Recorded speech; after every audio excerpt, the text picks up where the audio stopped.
कि जितना देश दूसरों का ऐसा इतना हमारा भी है। हम मरने के लिए पैदा नहीं हुए, जो चाहता है हमारी हत्या कर देता है।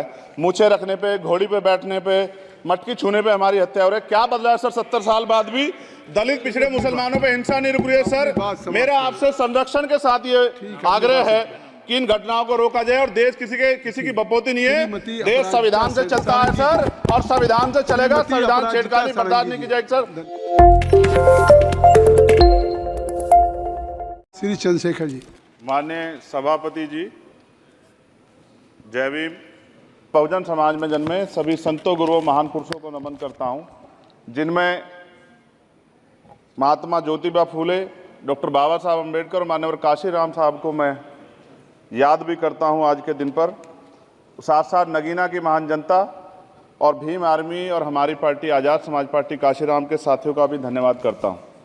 इसके बाद अपने कुल गुरु जगत गुरु सदगुरु रविदास जी महाराज को भी मैं नमन करता हूं, जिन्होंने दुनिया को लगभग 600 साल पहले बेगमपुरा शहर के रूप में दुनिया का सबसे महान लोकतांत्रिक दर्शन दिया। अध्यक्ष महोदय, माननीय सभापति जी, 14 अगस्त 1947 को ये देश अंग्रेजों के अधीन था। 15 अगस्त 1947 को हम लोग आज़ाद हुए। 16 अगस्त 1947 को देश आज़ादी में था, लेकिन धन धरती राजपाट में बंटवारा नहीं हुआ। जो साधन संसाधन थे उनमें बंटवारा सही रूप से न होने के कारण एक बहुत बड़ी आबादी सुविधाओं से वंचित और सम्मान से वंचित रह गई। उनको सम्मान देने के लिए और अंतिम व्यक्ति तक सुविधाएं पहुंचे, इसके लिए लोकतंत्र की व्यवस्था हुई।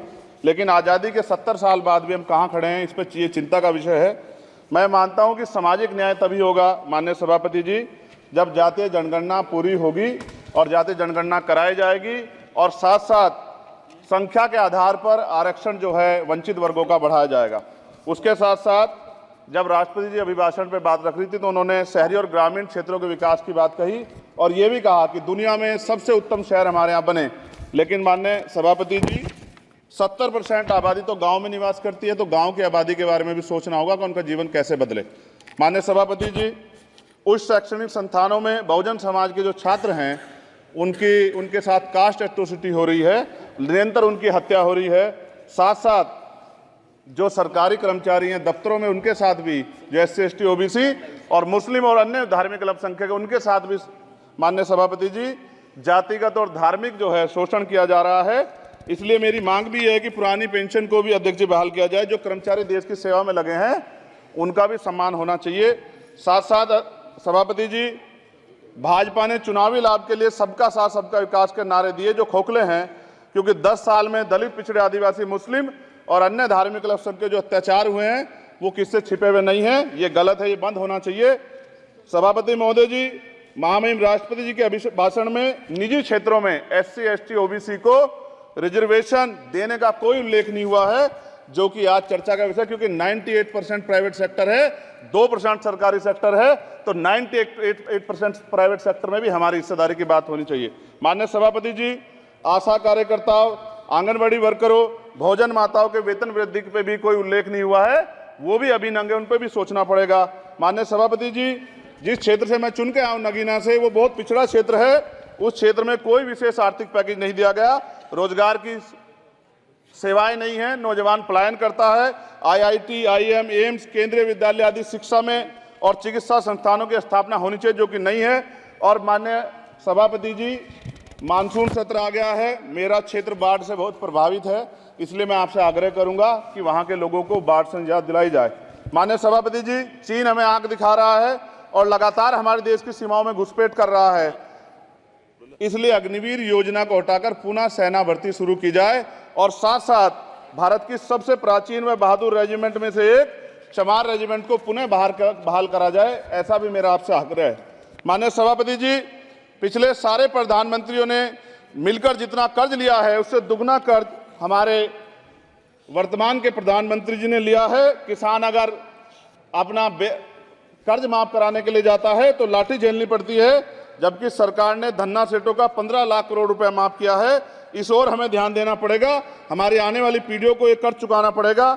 माननीय सभापति महोदय जी, किसानों को MSP की लीगल गारंटी तथा किसानों का कर्ज माफ होना चाहिए। साथ साथ 2 अप्रैल 2018 को SC/ST के बच्चों पे बहुत बड़े पैमाने पे मुकदमे लगे थे। वो हमारी लड़ाई सही थी, ये सुप्रीम कोर्ट ने माना और बाद में सरकार ने माना। वो मुकदमे तुरंत वापस होने चाहिए। माननीय सभापति जी, प्रेस जो है उस पर भी शिकंजा कसा जा रहा है। जो पत्रकार सरकार के खिलाफ बोलता है, नौकरी से हाथ धोना पड़ता है। और सोशल मीडिया हमारा हथियार है, उस पर तरह तरह के प्रतिबंध लगाए जा रहे हैं और विरोध करने वालों को सोशल मीडिया हैंडल भी सस्पेंड करा दिए जा रहे हैं।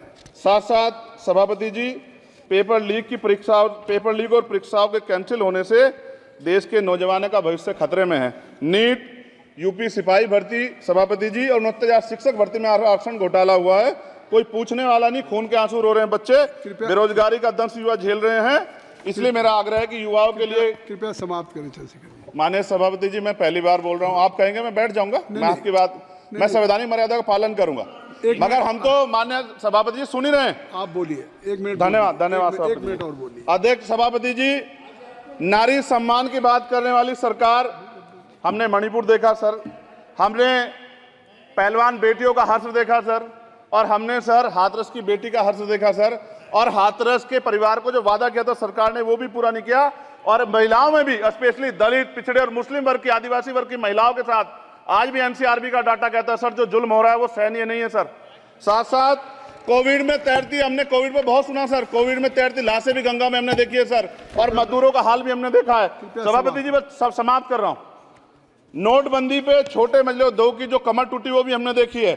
सभापति जी, शैक्षणिक संस्थानों, विश्वविद्यालयों में, चिकित्सा संस्थानों में OBC ST के योग्य अभ्यर्थी को NFS करके जिस तरह निकाला जा रहा है, लेटरल एंट्री करके जिस तरह हमारे रास्ते बंद किए जा रहे हैं, ये भी हम देख रहे हैं सभापति जी।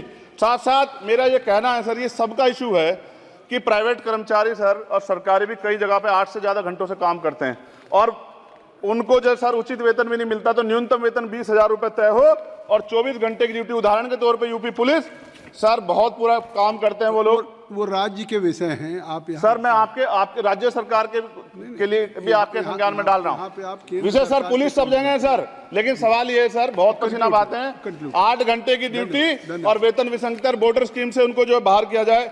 माननीय सभापति जी, 1 मिनट चाहिए सभापति जी। राष्ट्रपति जी ने धर्म के बारे में बात की थी।